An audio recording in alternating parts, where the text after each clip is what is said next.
کہ ایسی کی تیسی آؤ تو صحیح نا، کوئی پاکستانی ہندوستان میں آ کے کام نہیں کر سکتا، یہ ہمارے دشمن ہے. یہ سٹیٹمنٹ ان کی آئی ہے اور ادھر ان کی کسی قسم کی ڈوئل پالیسی نہیں ہے. جہاں پر انہوں نے ہمیں دشمن مانا ہوا تھا 1947 سے آج تک ہم ان کے دشمن ہی ہیں. چاہے ہم ان کو آکسیجن آفر کر دیں، چاہے ہم ان کو مدد آفر کر دیں، چاہے ہم ان کے ساتھ کسی انسانی جو بھی ایشوز ہیں اس پہ نیگوسیشن پہ بیٹھ جائیں، چاہے ہم جو مرضی کر لیں اچھائی ان کے ساتھ، انہوں نے ٹھانی ہوئی ہے کہ انہوں نے ہمارا دوست نہیں بننا. نمسکار دوستو، آپ سبھی کا سواگت ہے ہمارے یوٹیوب چینل پہ.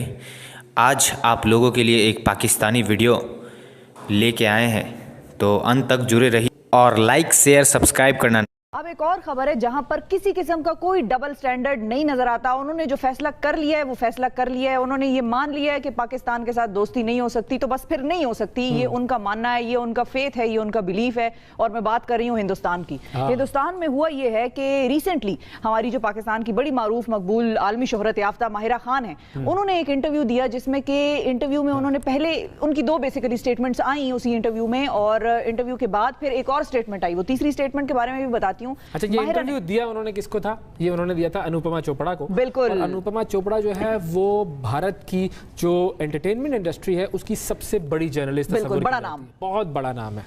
تو ماہرہ نے ان کے سوال پر یا سوال جو بھی گفتگو ہو رہی تھی اس میں ماہرہ نے کہا کہ مجھے کافی آفرز آئیں انڈیا سے کام کی، موویز کی، جو او ٹی ٹی پلیٹ جب وہ رئیس فلم کر رہی تھی اس وقت جو ہے وہ بڑا ان کی طرف جو ہے وہ آفرز آ رہی تھی. بالکل. تو مجھے کافی آفرز آئیں اور میں کرنا بھی چاہتی تھی، لیکن میں آنیسٹلی یہ بات کنفیس کروں گی کہ میں ڈر گئی تھی کیونکہ وہاں پر جس قسم کا ماحول تھا، پاکستانیوں کے خلاف جس قسم کی نفرت تھی، تو ماہرہ ڈر گئی. ایک تو یہ کنفیشن تھا ان کا. اس کے بعد ماہرہ نے کہا کہ لیکن پھر بعد میں نے یہ سوچا کہ بھائی ایسا تو نہیں ہو سکتا کہ آپ اپنی چوائسز کسی کے ڈر خوف سے جو ہے وہ میک کریں.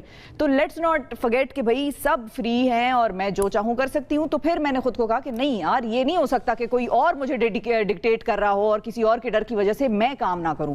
تو پھر میں نے خود کو اپنا یہ فیصلہ بدلا اور میں کام کرنے میں بڑی انٹرسٹڈ رہی ہوں. اور اب بھی وہ کام کرنے میں یہی کہتی ہیں کہ آئی ہوپ کہ بھائی فیوچر کولیبوریشنز ہونی چاہیے. بالکل، اور ہونی بھی چاہیے. اب یہ چیز صرف پاکستانی سمجھتے ہیں، ہندوستانیوں کو سمجھ نہیں آتی. اور ہندوستانیوں میں ساروں کی بات میں نہیں کر رہی، بہت سے سین لوگ دماغ میں جن کے کارآمد مواد موجود ہے ان کی بات میں یہی کہنا چاہ رہی تھی، لیکن پھر میں نے کہا ذرا سافٹ ہو جاؤں، پھر ناظرین کو برا بھی بہت لگ جاتا ہے. لیکن یہ ہے کہ اب بتاتی ہوں تیسری جو سٹیٹمنٹ تھی جو زیادہ پریشان کن ہے وہ ہے جی راج ٹھاکرے کا جو رائٹ ونگ ہے، مہاراشٹر نونرمن سینا، انہوں نے ایشو کی ہے سٹیٹمنٹ. اور انہوں نے کہا کہ ایسی کی تیسی آؤ تو صحیح نا، کوئی پاکستانی ہندوستان میں آ کے کام نہیں کر سکتا، یہ ہمارے دشمن ہے. یہ سٹیٹمنٹ ان کی آئی ہے اور ادھر ان کی کسی قسم کی ڈوئل پالیسی نہیں ہے. جہاں پر انہوں نے ہمیں دشمن مانا ہوا تھا 1947 سے آج تک ہم ان کے دشمن ہی ہیں. چاہے ہم ان کو آکسیجن آفر کر دیں، چاہے ہم ان کو مدد آفر کر دیں، چاہے ہم ان کے ساتھ کسی انسانی جو بھی ایشوز ہیں اس پہ نیگوسیشن پہ بیٹھ جائیں، چاہے ہم جو مرضی کر لیں اچھائی ان کے ساتھ، انہوں نے ٹھانی ہوئی ہے کہ انہوں نے ہمارا دوست نہیں بننا.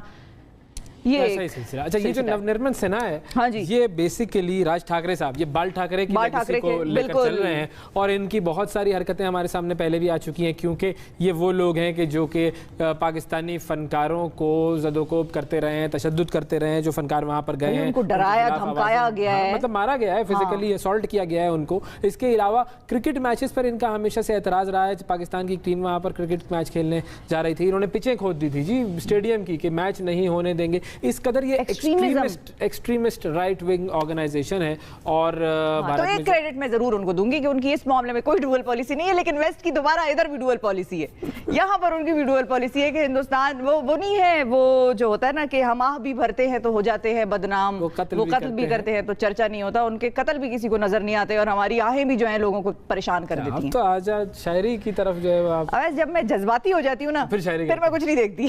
صحیح بات ہے. گڈ. یہ تو اس وقت مجھے غصہ آیا ہے. مطلب آپ اندازہ لگائیں، ماہرہ اگر وہاں کام کر رہی ہیں یا فواد وہاں کام کر رہے ہیں تو ہمیں تو پروفٹ کم ہو رہا ہے، ہمارا اداکار وہاں جا رہا ہے، ان کا پروفٹ زیادہ ہو رہا ہے. وہ جو شاہ رخ خان کی بھی فلم تھی نا، ہاں وہ تھی بڑی، نہیں فلم تو چلے کیسی بھی ہو لیکن اس کے پیچھے بھی مقصد تھا. کیونکہ شاہ رخ خان جو ہے اس وقت جو ہے ان کی فلمز پہ در پہ فلاپ ہو رہی تھی، وہ ایک ڈکلائن کی صورت ڈکلائن کی اس پر تھے. اب انہوں نے کہا کہ جی مارکیٹ کیپچر کرنی ہے، تو مارکیٹ کیپچر کرنے کے لیے پاکستان کی مارکیٹ جو ہے ویسے بھی ان کے پاس ہے تو صحیح وہ مارکیٹ، لیکن انہوں نے کہا کہ مزید اس مارکیٹ کو کیپچر کرنے کے لیے جو ہے ماہرہ خان کو بالکل استعمال کرتے ہیں اور ان کو جو ہے وہ اپنی فلم میں کاسٹ کرتے ہیں. تو جب یہ ہوا خیر نتیجہ تو اس کا کیا خیر صحیح نہیں نکلا. وہ فلم جو ہے وہ کوئی اتنا اچھا کوئی بزنس نہیں کر سکی. لیکن یہ ہے کہ جس طریقے سے ماہرہ کی ہی وجہ سے غالباً. آپ نے جو بات کی نا مجھے ایک اور بات یاد آئی. کیا؟ 11 روز تک غزہ پر وحشیانہ بمباری کے بعد اسرائیلی حکومت نے آخر کار جنگ بندی کے بارے میں اپنا موقف بیان کر دیا ہے اور جنگ بندی کے لیے وہ راضی ہو گئے ہیں. اقوام متحدہ کی جنرل اسمبلی میں فلسطین کے مسئلے پر ہنگامی اجلاس ہوا جس میں پاکستان سمیت رکن ممالک کے وزرائے خارجہ نے شرکت کی. جنرل اسمبلی میں اپنی تقریر کے دوران پاکستانی وزیر خارجہ شاہ محمود قریشی نے اسرائیل کے خلاف جارحانہ پوزیشن اختیار کی. اس حوالے سے ہم بات کریں گے کہ کیا فلسطینیوں کو اب اپنا حق مل جائے گا اور یہ جو جنگ بندی ہے یہ کب تک رہے گی. اس حوالے سے ہمارے ساتھ موجود ہیں فلسطینی صحافی اور تجزیہ کار جلال الفرا صاحب. السلام علیکم جلال صاحب. سب سے اہم بات تو یہ ہے کہ جنگ بندی ہو گئی ہے, لیکن آپ کو کیا لگتا ہے کہ یہ جنگ بندی جو ہے یہ ایک لانگ ٹرم سلوشن ہے؟ دیکھیے آج ذرا مجھے مسکرانے کا اجازت دو. وہ تو ہمیں نظر آ رہا ہے جلال صاحب. جی جی جی اتنے دنوں کی تکلیفوں کے بعد کل رات کو 2 بجے جنگ بندی کا اعلان کر دیا گیا ہے. اور میں ساتھ یہ بتاتا چلوں کہ الحمدللہ فلسطینیوں نے کل رات کو 2 بجے سے عید منانا شروع کر دیا, کیونکہ ہم نے عید نہیں منائی ہے نا. بالکل. تو اتنا دکھ اتنی تکلیف اتنی پریشانی کی اتنا غم کے باوجود بھی جو ہمیں نقصانات ہوا ہے, جو ہمارے پیارے